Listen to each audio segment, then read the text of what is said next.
ಅಮ್ಮ ಅಪ್ಪ ಅಪ್ಪ ಯಾರಾದ್ರೂ ಕಾಪಾಡಿ ಯಾವ್ದೋ ಹುಡುಗನ್ ಮರ ಕಟ್ಟಕ್ ಬಿಡ್ತಾರೆ ಚಟ್ಟಿ ಬಿಟ್ಟು ಎಲ್ಲ ಬಿಚ್ಕೊಂಡು ಹೋಗ್ಬಿಟ್ಟವ್ರೆ ಅಕ್ಕ ಇದೆಷ್ಟು ಅನ್ಯಾಯ ಅಲ್ವಾ ಏನಾಗಿದೆ ನೋಡೋಣ ಬನ್ನಿ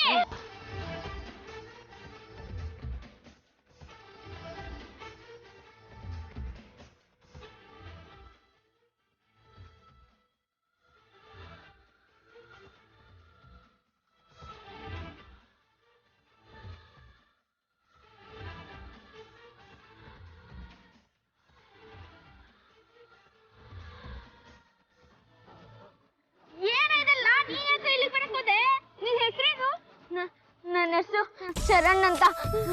ಯಾರು ನಿನ್ ಮೈ ಮೇಲೆ ಸಕ್ಕರೆ ನೀರು ಚೆಲ್ಲಿದು? ನಮ್ಮಪ್ಪ ನಂಗೆ ಬುದ್ಧಿ ಕಲ್ಸಕ್ಕೆ ಅಂತ. ಮೊದ್ಲೇ ಗೊತ್ತಾಗಿದ್ರೆ ಗುಂಡೆயின் ತಲೆ ಮೇಲೆ ಚೆಲ್ಲಿ ಬಿಡ್ತಿದ್ದೆ. ತಮಾಷೆ ಮಾಡೋ ಟೈಮ್ ಆಯ್ತು. ನೀನೇನೋ ತಪ್ಪು ಮಾಡ್ದೆ, ಚೆನ್ನಾಗಿ ಓದ್ತಾ ಇರ್ಲಿಲ್ವಾ? ಚೆನ್ನಾಗಿ ಓದ್ತಾ ಇದೆ, ಮಾರ್ಕ್ಸ್ ಜಾಸ್ತಿ ಕೊಡ್ತಾ ಇರ್ಲಿಲ್ಲ. ಮೇಡಮ್ದೆ ತಪ್ಪು. ಸರಿ, ನಿಮ್ಮ ಅಪ್ಪ ಅಮ್ಮನ ಹೆಸರೇನು? ಸತ್ಯವಂತ, ಶ್ರೀದೇವಿ. ಒಳ್ಳೆ ಹೆಸರು ಇಟ್ಕೊಂಡವ್ರೆ. ಇವ್ನ ಕರ್ಕೊಂಡ್ರು ಮನೆಗೆ ಕರ್ಕೊಂಡೋಗಿ ಮಾತಾಡೋಣ. ಚರಣ್, ನಿಂಗ್ ಡ್ರೆಸ್ ಇಷ್ಟ ಆಯ್ತಾ? ತುಂಬಾ ಇಷ್ಟ ಆಯ್ತು. ತೀರ್ಥಹಳ್ಳಿ ಸಂತಲ್ಲಿ ನಂಗಂತ ತಗೊಂಡಿದ್ದೆ, ಟೈಟ್ ಆಯ್ತು ಅಂತ ನೀನು ಕೊಟ್ಟೆ. ಚರಣ್, ಇರುವೆ ಕಚ್ಬಿಟ್ಟು ಎಷ್ಟೊಂದು ಗಾಯ ಆಗ್ಬಿಟ್ಟಿದೆ. ಆ ಇರುವೆ ಸಿಗ್ಲಿ, ಅದ್ರ ಕಚ್ಕೊಂಡ್ ಬಿಡ್ತೀನಿ. ಇರುವೆಗಳಿಗೆ ಕತ್ತಿರಲ್ಲಮ್ಮ, ಅದ್ರ ಬಾಡಿಗೆ ಕತ್ತನ್ನ ಫಿಟ್ ಮಾಡಿರ್ತಾರೆ. ಚರಣ್, ನೀನ್ ಯಾಕೆ ಚೆನ್ನಾಗಿ ಓದಲ್ಲ? ನಾನ್ ಚೆನ್ನಾಗಿ ಓದ್ತೀನಿ, ಅರೆ ಟೀಚರ್ ತುಂಬಾ ಜಿಪ್ಪಿ, ಮಾರ್ಕ್ಸ್ ಕೊಡಲ್ಲ ಅಂತಾರೆ. ಈಗಿನ ಕಾಲದಲ್ಲಿ ಅಪ್ಪ ಅಮ್ಮ ಏನ್ ಮಾಡ್ತಾರೆ? ನನ್ ಮಗ ಡಾಕ್ಟ್ರೇ ಆಗ್ಬೇಕು, ಇಂಜಿನಿಯರೇ ಆಗ್ಬೇಕು ಅಂತ ಒದ್ದಾಡ್ತಾ ಇರ್ತಾರೆ. ಇವನು ಮ್ಯಾಥ್ಸ್ ಸೈನ್ಸ್ ಅಲ್ಲಿ ವೀಕ್ ಇದ್ದಾನೆ, ಅದಕ್ಕೆ ಅಪ್ಪ ಅಮ್ಮ ಇಟ್ಕೊಂಡು ಹೊಡೋದ್ರು ಅಂತ ಅಡ್ರೆಸ್ ಹಾಕ್ಬೇಕಂತ ಹೇಳ್ದ. ಹೊಡೆದ್ರೆ ಹೊಡ್ಕೊಂಡ್ಲಿ, ಕಂಬಕ್ಕೆ ಯಾಕೆ ಕಟ್ಟಾಕ್ಬೇಕು ಅಲ್ಲನಾ? ಲೇ ದಾರಿದೀಪ, ಇದು ತಪ್ಪಲ್ವೇನೋ? ಎಳೆ ಮಕ್ಕಳನ್ನ ಕಂಬ ಕಟ್ಟಾಗಂಗಿಲ್ಲ, ಹಾಗೂ ಒಂದ್ ವೇಳೆ ಕಟ್ಟಾಕಿದ್ರೆ ನೇಣಿಗೆ ಏರಿಸಬಹುದು. ಲೇ ಪೆದ್ದ, ಈ ತರ ಅಟ್ರಾಸಿಟಿ ಕೇಸ್ಗಳು ಸಿಕ್ಕಾಬಟ್ಟೆ ಬೇಕಣ. ಮಕ್ಕಳ ಮೇಲೆ ದೌರ್ಜನ್ಯ ಮಾಡೋ ಆಗಿಲ್ಲ, ಕಂಬ ಕಟ್ಟೋ ಆಗಿಲ್ಲ, ಚಡ್ಡಿ ನಿಲ್ಸೋ ಆಗಿಲ್ಲ. ಅಷ್ಟೇ ಅಲ್ಲ ಕಣ, ಸ್ಕೂಲಲ್ಲಿ ಹೊಡೆಯೋ ಆಗಿಲ್ಲ, ಹಾಗೂ ಒಂದ್ ವೇಳೆ ಹೊಡೆದ್ರೆ ಟೀಚರ್ನ ಸಸ್ಪೆಂಡ್ ಮಾಡ್ತಾರೆ.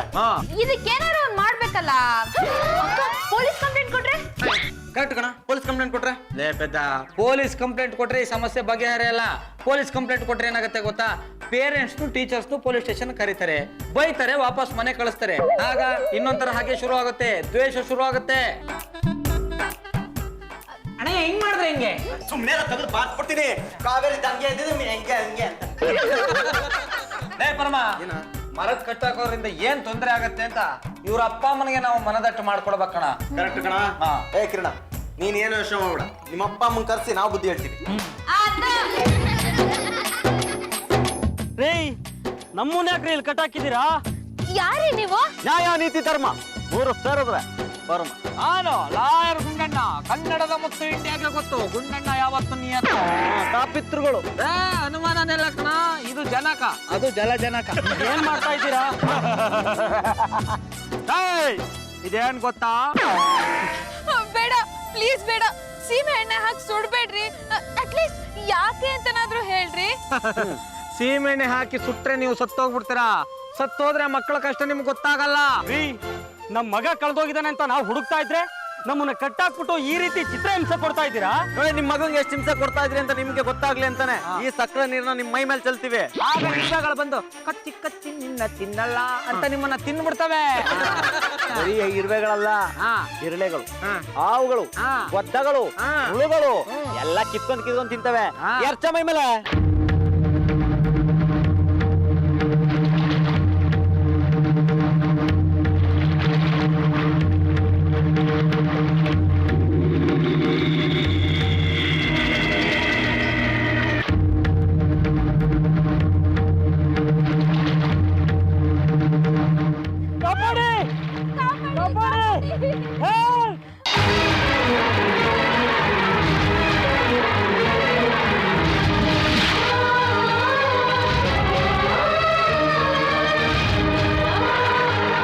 ಈಗ ಏನ್ ಮಾಡ್ಬೇಕು ಹೇಳ್ರಿ?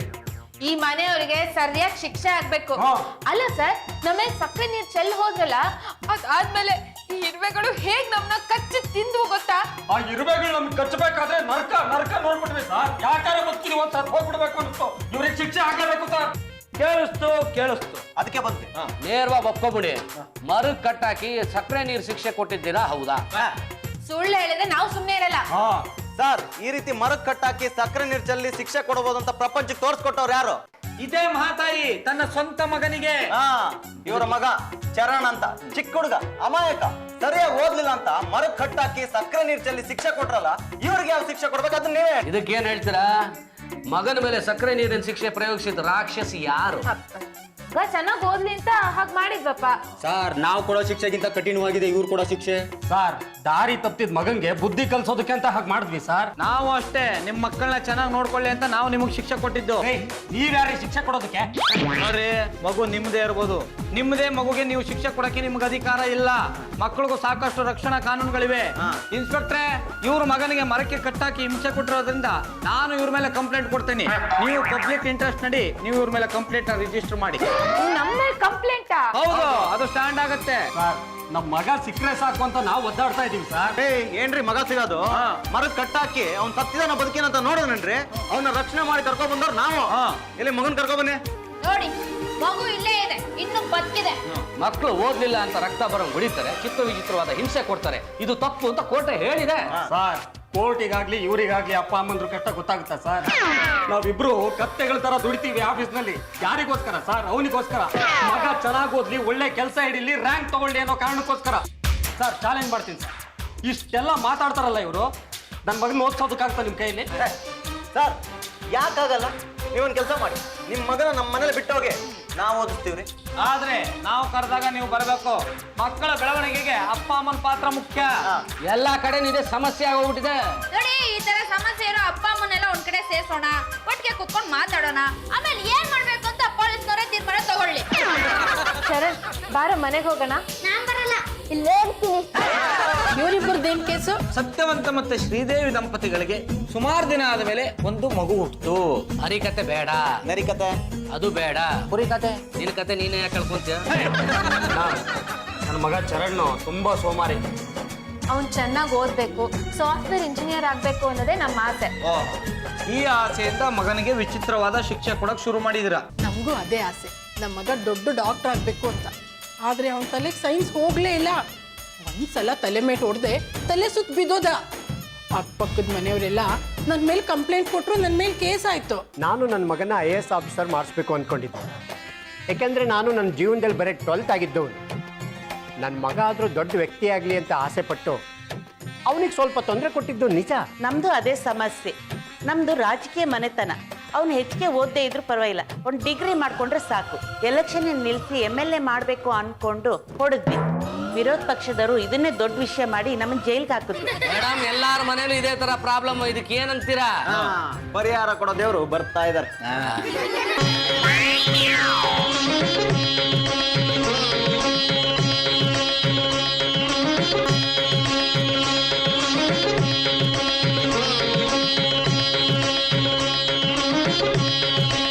ನಮೋ ನಮಃ.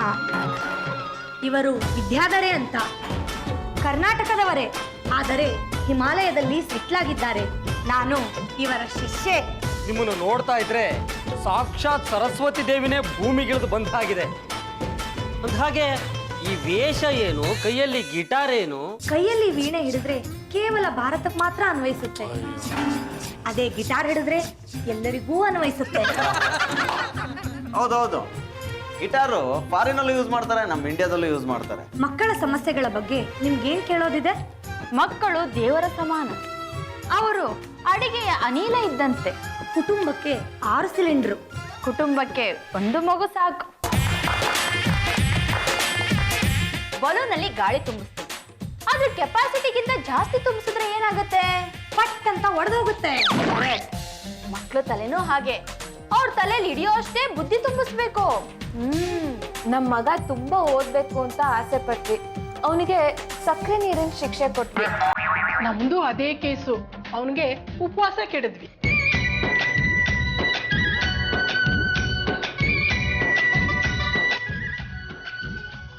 ನಾನು ಓದಿಸ್ಲೇಬಾರ್ದು ಅಂತಿದ್ದೆ. ನನ್ನ ಮಗನ್ ನೀನು ಓದಿಸೋದೇ ಇಲ್ಲ. ಬಿಡಿಸ್ಬಿಡ್ತೀನಿ, ಶಾಲೆ ಬಿಡಿಸ್ಬಿಡ್ತೀನಿ, ಆರಾಮಾಗಿ ಮನೇಲೇ ಪಾಠ ಮಾಡ್ತೀನಿ.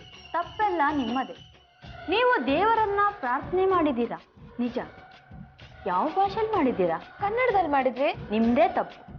ನಿಮ್ಮ ಮಕ್ಕಳು ಇಂಗ್ಲಿಷ್ ಮೀಡಿಯಂ ಓದ್ತಾ ಇದ್ದಾರೆ, ನೀವು ದೇವ್ರ ಹತ್ರ ಕನ್ನಡದಲ್ಲಿ ಕೇಳಿದ್ದೀರಾ. ದೇವ್ರು ಯಾವ ರೀತಿ ವರ ಕೊಡೋಕ್ ಸಾಧ್ಯ? ನೀವು ಇಂಗ್ಲಿಷ್ನಲ್ಲೇ ಪ್ರಾರ್ಥನೆ ಮಾಡಬೇಕಾಗಿತ್ತು. ನಾನು ಹೇಳ್ಕೊಡ್ತೀನಿ, ನೀವು ಹಾಗೆ ಹೇಳಿ. ಓ ವಿನಾಯಕ, ಓ Vinayaka, elephant face god, elephant face god, please show mercy and bless us. Please show mercy and bless us.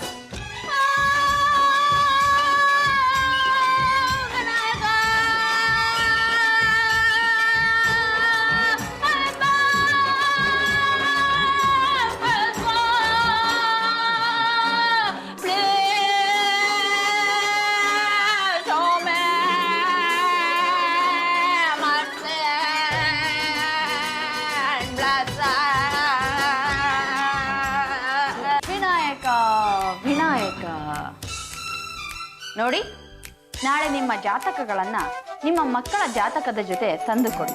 ನಾನು ಜನ್ಮ ನಕ್ಷತ್ರ ನೋಡಿ ಹೇಳುತ್ತೇನೆ.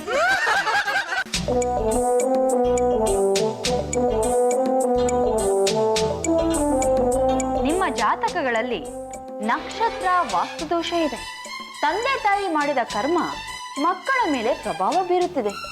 ತಪ್ಪು ಮಕ್ಕಳದಲ್ಲ, ತಂದೆ ತಾಯಿಗಳದು. ತಾಯಿಯ ಜಾತಕ ಸರಿಯಿಲ್ಲ ಎಂದರೆ ಮಕ್ಕಳು ಸರಿಯಾಗಿ ಓದುವುದಿಲ್ಲ. ಈ ವಿಷಯವಾಗಿ ನಾನು ಹಿಮಾಲಯದಲ್ಲಿ 20 ವರ್ಷ, ಯುರೋಪಿನಲ್ಲಿ 20 ವರ್ಷ, ದಕ್ಷಿಣ ಆಫ್ರಿಕಾ ಕಾಡಿನಲ್ಲಿ 20 ವರ್ಷ ಕೂತು ತಪಸ್ಸು ಮಾಡಿ ಜ್ಞಾನೋದಯ ಪಡೆದಿದ್ದೇನೆ. ನಿಮ್ಮನ್ನು ನೋಡಿದ್ರೆ ಅಷ್ಟು ವಯಸ್ಸಾದವ್ರ ತರ ಕಾಣಿಸ್ತಾ ಇಲ್ವಲ್ಲ? ಸಾಮಾನ್ಯ ಜನರು 20 ವರ್ಷದಲ್ಲಿ ಪಡೆಯಬೇಕಾದ ಜ್ಞಾನವನ್ನು ಇವರು 2 ಗಂಟೆಗಳಲ್ಲಿ ಪಡೆದಿದ್ದಾರೆ. ನಿಮ್ಮ ಪ್ರಕಾರ 20 ವರ್ಷ ಎಂದು ಹೇಳುತ್ತಿದ್ದಾರೆ. ನೋಡಿ ಶ್ರೀದೇವಿ, ನೀವು ನಿಮ್ಮ ಮಗ ಚೆನ್ನಾಗಿ ಓದಬೇಕು ಅಂತ ಅನ್ಕೊಂಡಿದ್ರಿ, ಆದರೆ ಅದು ಸಾಧ್ಯವಾಗಲಿಲ್ಲ. ಯಾಕೆಂದ್ರೆ ದೋಷವಿದ್ದದ್ದು ನಿಮ್ಮ ಜಾತಕದಲ್ಲಿ. ಅದನ್ನ ಬಗೆಹರಿಸೋದನ್ನ ಬಿಟ್ಟು ನೀವು ಬೇರೆಯವರ ದೋಷವನ್ನು ಬಗೆಹರಿಸೋದಕ್ಕೆ ಹೋಗಿದ್ದೀರಾ. ಮಾತಾಜಿ ಅವರೇ, ನಮ್ಮ ಜಾತಕದಲ್ಲಿ ಈ ತರ ದೋಷ ಇದೆ ಅಂತ ಗೊತ್ತಾಗಿದ್ದೆ ನಮ್ಗೀಗ. ನಮ್ಮ ಮಗನ್ನ ತುಂಬಾ ಚೆನ್ನಾಗಿ ಓದಿಸ್ಬೇಕು ಅನ್ನೋದು ನಮ್ಮ ಆಸೆ. ನೀವು ಹೇಗೆ ಹೇಳ್ತೀರಾ ಹಾಗೆ ಮಾಡ್ತೀವಿ. ಕಠಿಣ ವ್ರತಗಳನ್ನು ಇವರು ಮಾಡಲಾಗುವುದಿಲ್ಲ. ನಮಗೂ ಅದೇ ಅನುಮಾನ ಇದೆ. ನಾವು ವ್ರತ ಮಾಡೋದಕ್ಕೆ ಸಿದ್ಧ. ನಮ್ಮ ಮಕ್ಕಳ ಭವಿಷ್ಯಕ್ಕೋಸ್ಕರ ನಾವೇನ್ ಬೇಕಾದ್ರೂ ಮಾಡ್ತೀವಿ. ನಾಳೆ ಗುಡ್ಡದ ಹತ್ತಿರ ಬನ್ನಿ. ಅಲ್ಲಿ ಗುಡ್ಡಕ್ಕೆ ಕಲ್ಲು ಹೊರುವ ಒಂದು ವ್ರತ ಇದೆ.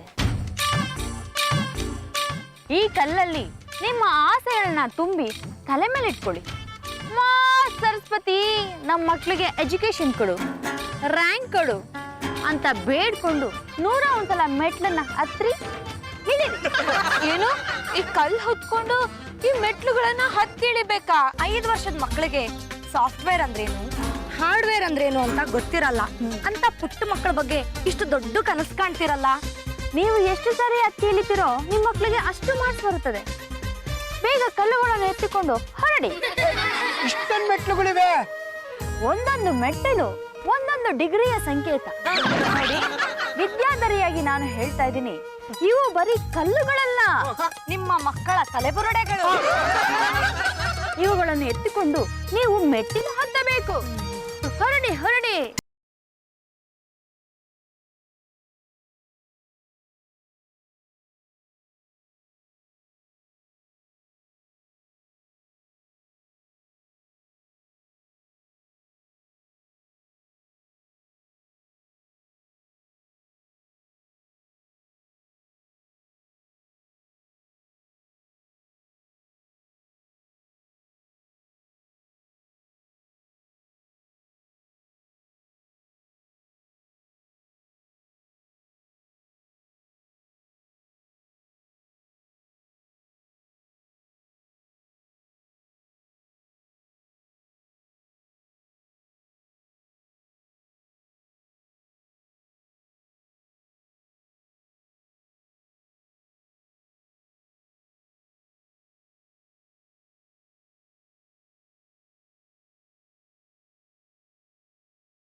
ಆಯ್ತು, ಮೆಟ್ಲಲ್ಲಿ ಗ್ರಿಪ್ಪೇ ಇಲ್ಲ. ಕುಣಿಯಕ್ಕಾಗದೆ ಇರೋಳು ನೆಲ ಡೊಂಕು ಅಂದಂತೆ. ಬೇರೆ ಶಾಸ್ತ್ರ ಐತ್ರಿ ಹೇಳಿ. ನಾಳೆ ಜಾಗರಣೆ ಶಾಸ್ತ್ರ ಮಾಡ್ತಾ ಇದ್ದೀವಿ. ಓ, 12 ಗಂಟೆ ಆಗೋಯ್ತು. ಇನ್ನೊಂದು ಕೈಯಲ್ಲಿ ಆಗಲ್ಲ, ನಿದ್ದೆ ಬರ್ತಾ ಇದೆ. ಇಷ್ಟೊತ್ತಿನ ಮೇಲೆ ಎದ್ದಿರಕ್ ನನ್ನಿಂದಂತೂ ಆಗಲ್ಲಪ್ಪ. ವ್ರತ ಮಾಡಕ್ ಬಂದು ನನ್ನ ಸೀರಿಯಲ್ ಎಲ್ಲ ಮಿಕ್ಸ್ ಆಗೋಯ್ತು. ಮಕ್ಳು ಹೇಗೆ ಎಚ್ಚರವಾಗಿರ್ತಾರೆ? ನನಗೆ ಜಾಗರಣೆ ಮಾಡಿ ಅಭ್ಯಾಸ ಇದೆ. ತಪ್ಪು ತಪ್ಪು. ನಿಮ್ಮ ಮಕ್ಕಳು ಮಾತ್ರ ರಾತ್ರಿ ಇಡೀ ನಿದ್ದೆಗೆಟ್ಟು ಓದಬೇಕು. 5 ವರ್ಷದ ಪುಟ್ಟ ಮಕ್ಕಳೇ ಅಷ್ಟೊಂದು ನಿದ್ದೆಗೆಡುವಾಗ ನೀವು ಅವರಿಗಿಂತಲೂ ಹೆಚ್ಚು ನಿದ್ದೆಗೆಡಬೇಕು. ಏಕೆಂದರೆ ಜಾತಕದಲ್ಲಿ ದೋಷವಿರುವುದು ನಿಮಗೆ. ನೀವು ಅತಿಯಾಗಿ ನಿದ್ದೆ ಮಾಡಿದ್ದೀರಾ, ಅದರಿಂದಾಗಿ ನಿಮ್ಮ ಮಕ್ಕಳು ನಿದ್ದೆ ಮಾಡ್ತಿದ್ದಾರೆ. ಮಂಜ, ವೇದ, ಇವರ ಕೈಲಿ ಜಾಗರಣೆ ವ್ರತ ಮಾಡಿಸಿ.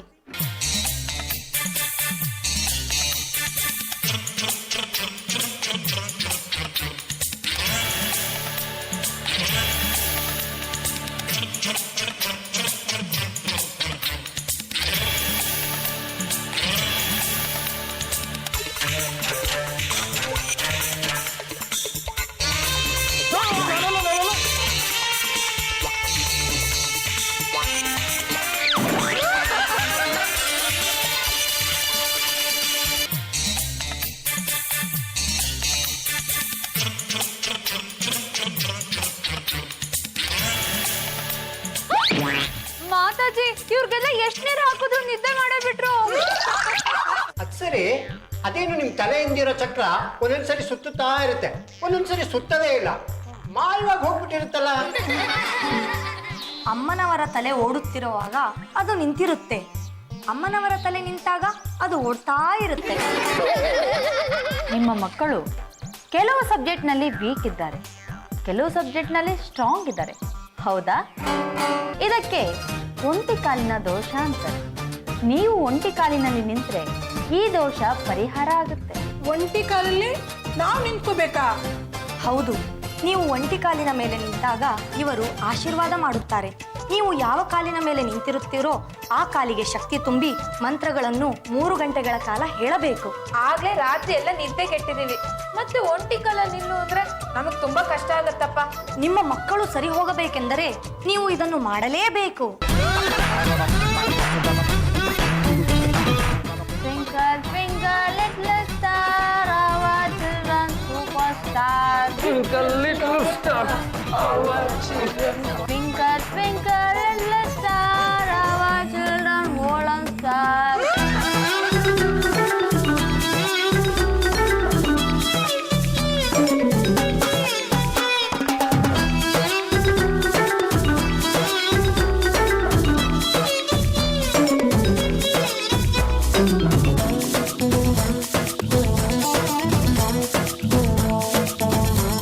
ಮಾತಾಜಿ, ಏನಾಯ್ತು?